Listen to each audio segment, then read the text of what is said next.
بسم اللہ الرحمن الرحیم۔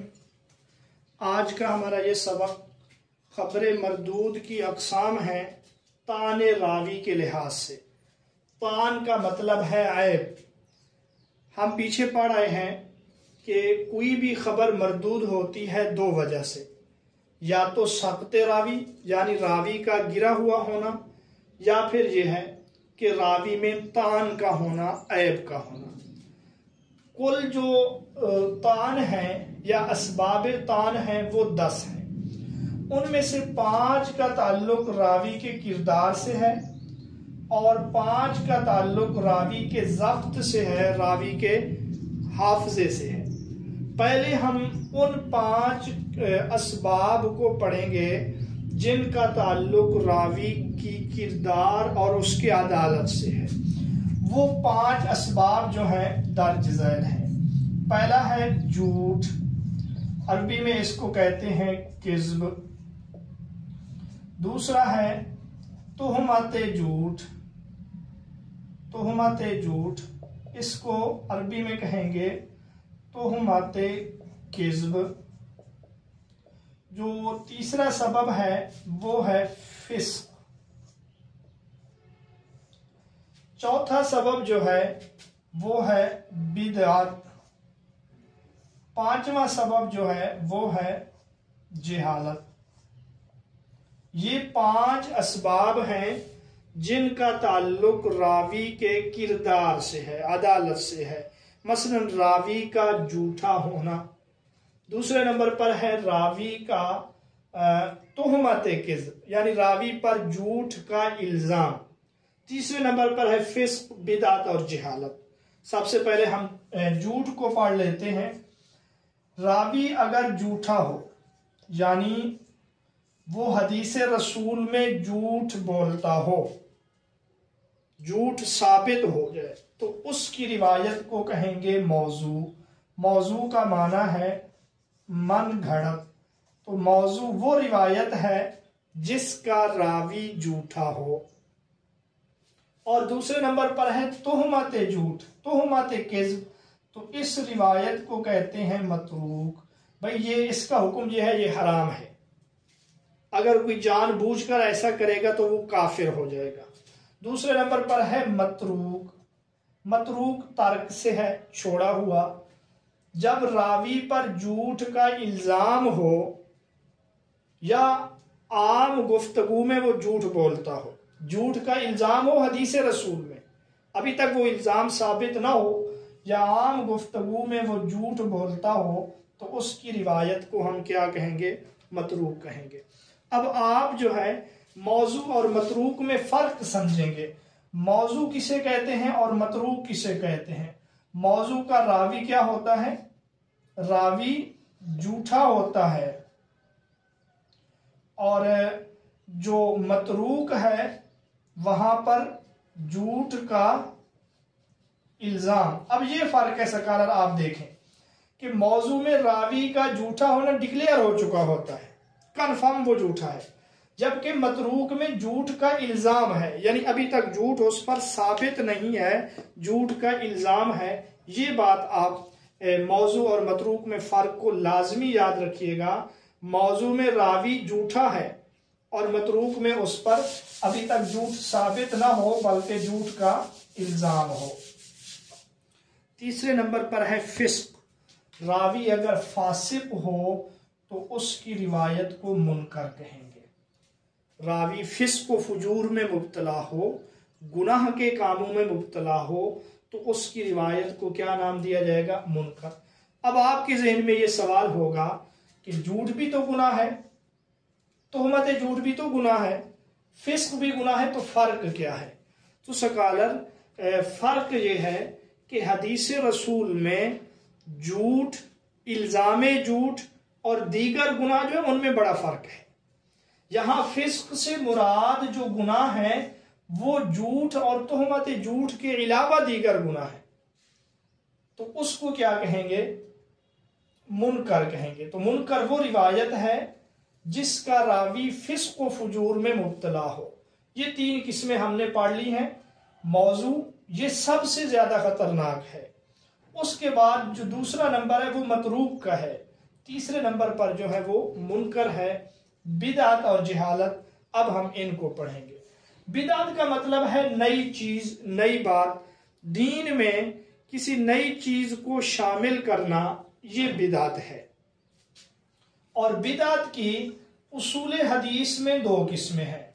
پہلی قسم کا نام ہے بدعت مکفرہ، اور دوسری قسم کا نام ہے بدعت مفسقہ۔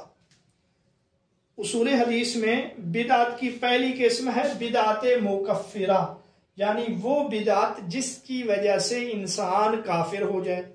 مثلا نعوذ باللہ حضرت علی کے بارے میں عقیدہ رکھنا کہ وہ خدا ہے، نعوذ باللہ یہ عقیدہ رکھنا کہ جبریل امین وحی لے کر حضرت علی کی طرف آ رہے تھے لیکن بھول کر حضرت محمد صلی اللہ علیہ وسلم کے پاس چلے گئے۔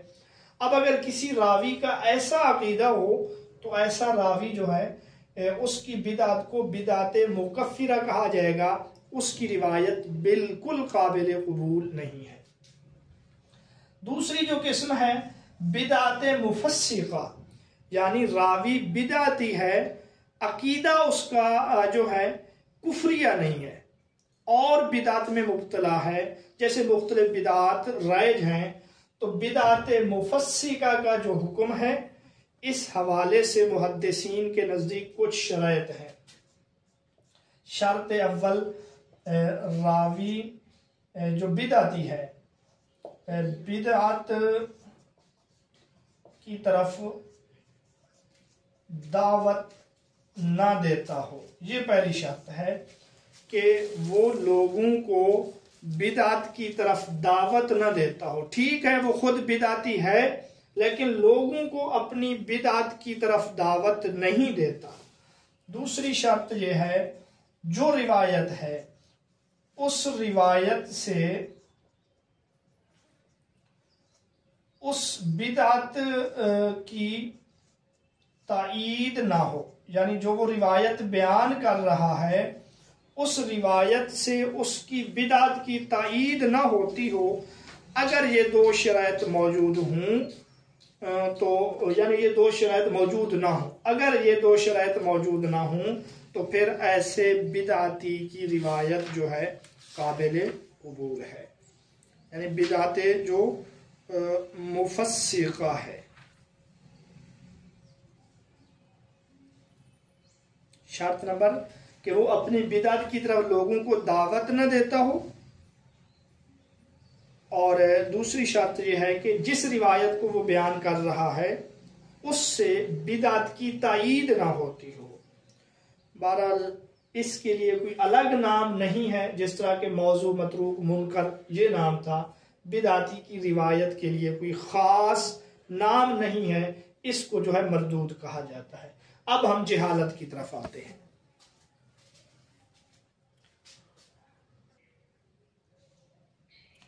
جہالت جو ہے جو عدالت میں ایک عیب ہے، اسباب جہالت کو ہم سب سے پہلے دیکھ لیتے ہیں۔ جو جہالت کے اسباب ہیں یہ تین ہیں۔ پہلا سبب یہ ہے کہ ایک راوی ہے، اس کا نام، اس کی کنیت یا صفت وغیرہ مشہور ہے، لیکن کسی وجہ سے اس کا غیر مشہور نام، غیر مشہور صفت یا غیر مشہور کنیت وغیرہ کا تذکرہ کر دیا جاتا ہے، جس کی وجہ سے وہ راوی مجہول ہو جاتا ہے۔ اور دوسرا جو سبب ہے جہالت کا وہ ہے روایات کا کم ہونا۔ جب اس کی روایات کم ہیں تو لازمی بات ہے اس سے جب فائدہ اٹھانے والے لوگ کم ہیں تو بہت کم لوگوں کو اس کے بارے میں معلوم ہوگا۔ تیسرا یہ ہے کہ اس راوی کے نام کا مذکور نہ ہونا۔ اچھا، یہ تین جو ہیں یہ ہیں جہالت کے اسباب۔ جہالت کے لحاظ سے جو راوی کی قسمیں بنتی ہیں وہ یہ تین ہیں۔ پہلی قسم ہے مجہول العین، دوسری قسم ہے مجہول الحال، اس کو مستور بھی کہتے ہیں، اس کو مجہول الصفت بھی کہتے ہیں، اور تیسری قسم ہے مبہم۔ بالکل آسان ہے۔ مجہول العین اور مجہول الحال میں آپ فرق سمجھیں۔ مجہول العین وہ راوی جس کا صرف ایک شاگرد ہو، لیکن کسی امام نے اس کی توثیق یا جرح نہ کی ہو، جس کا ایک شاگرد ہے، ایک ہی شخص اس سے روایت کرنے والا ہے، لیکن ائمہ فن جو ہیں، امام جو ہیں اسماء الرجال کے، کسی نے اس پر کوئی تبصرہ نہیں کیا۔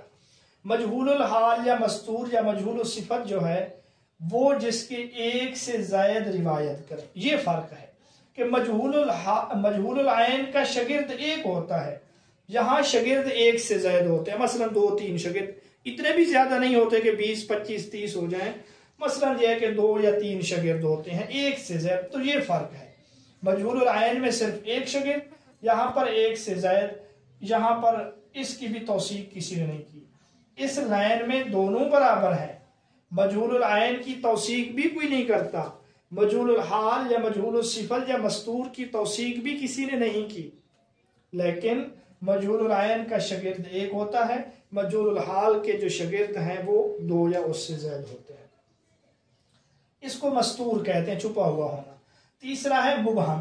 مبہم اس کو کہتے ہیں سند میں راوی کا نام مذکور نہ ہو، مثلا شیخ کا لفظ آ جائے، مثلا یہ ہے کہ حدثنی فلاں، مجھے فلانے نے بیان کیا، مجھے شیخ نے بیان کیا، اب وہ فلانا کون ہے، اب وہ شیخ کون ہے، اس حوالے سے کچھ علم نہیں ہے، تو مجہول العین جو ہے، جو یہ ہے، اس کا حکم یہ ہے کہ اس کی روایت غیر مقبول ہے، الا یہ کہ اس کی توثیق کر دے۔ اگر ائمہ فن میں سے کوئی اس کی توثیق کر دے تو پھر اس کی روایت قابل قبول ہے۔